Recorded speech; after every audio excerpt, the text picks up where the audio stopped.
ഗാന്ധിജിയുടെ രക്തസാക്ഷിത്വ ദിനത്തിൽ ഗാന്ധിവധം പുനരാവിഷ്കരിച്ച ഹിന്ദു മഹാസഭാ നേതാക്കളുടെ നടപടിയിൽ പ്രതിഷേധിച്ച് ഗാന്ധി പീസ് ഫൗണ്ടേഷൻ മഹാത്മാഗാന്ധിയുടെ പ്രതിമയ്ക്ക് മുന്നിൽ മാപ്പിലെന്നാണ് വ്യത്യസ്ത പ്രതിഷേധം സംഘടിപ്പിച്ചത്.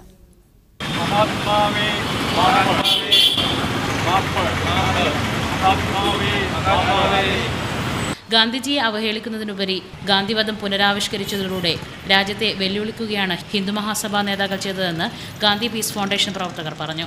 ഒരു പക്ഷേ ഒരു ഹിന്ദു സന്യാസിനിയല്ല മറ്റേതെങ്കിലും ഒരു ഭാഗത്ത് നിന്നാണ് ഈ ഒരു ആക്രമണം ഉണ്ടായിരുന്നതെങ്കിൽ ഇപ്പോൾ ഗാന്ധിയെ ആക്രമിച്ച ഈ ആളുകൾ തന്നെ അതിനെതിരെ വലിയ കോലാഹലങ്ങൾ ഈ രാജ്യത്തുണ്ടാക്കുമായിരുന്നു. കാരണം നമ്മൾ കാണുന്നതാണ് നമ്മുടെ മുമ്പിൽ. കർഷകരുടെ പ്രശ്നങ്ങൾ പരിഹരിക്കണമെന്നാവശ്യപ്പെട്ട് പട്ടിണിയില്ലാത്ത ഭാരതം എന്ന മുദ്രാവാക്യമുയർത്തി ഗാന്ധി പ്രതിമയ്ക്ക് സമീപം നിരാഹാര സത്യാഗ്രഹം അടക്കമുള്ള പരിപാടികൾ സംഘടിപ്പിച്ചു വരികയാണ്. കർഷകർക്ക് കേന്ദ്ര സർക്കാർ ഉറപ്പുകൊടുത്ത വാഗ്ദാനങ്ങൾ പാലിക്കണം, ലോക്പാൽ ബിൽ നടപ്പിലാക്കുക എന്നീ ആവശ്യങ്ങൾ ഉന്നയിച്ച് ഇത്തവണ സമരപന്തലിൽ ദേശീയ കർഷക മഹാസഖ്യം നേതാവ് KV ബിജുവാണ് നിരാഹാര സമരം നടത്തുന്നത്. അന്ന് ഞങ്ങൾക്ക് പ്രൈം മിനിസ്റ്റർ ഓഫീസിൽ നിന്ന് നൽകിയ ഉറപ്പ് 6 മാസത്തിനുള്ളിൽ പരിഹരിക്കാമെന്നുള്ളതായിരുന്നു. ഇതേവരെ പരിഹരിപ്പിച്ചില്ല. അതുകൊണ്ട് അണ്ണാ ഹസാരെ നിരാഹാരം അന്വേഷിക്കുന്നു. അതോടൊപ്പം തന്നെ ഇന്ത്യയിൽ 17 സംസ്ഥാനങ്ങളിൽ ഞങ്ങൾ രാഷ്ട്രീയ കിസാൻ മഹാസംഘിൻ്റെ നേതൃത്വത്തിൽ വലിയ പ്രക്ഷോഭ പരിപാടികൾ നടന്നുകൊണ്ടിരിക്കുകയാണ്. മോസ്നാസു, മീഡിയ 1, കൊച്ചി.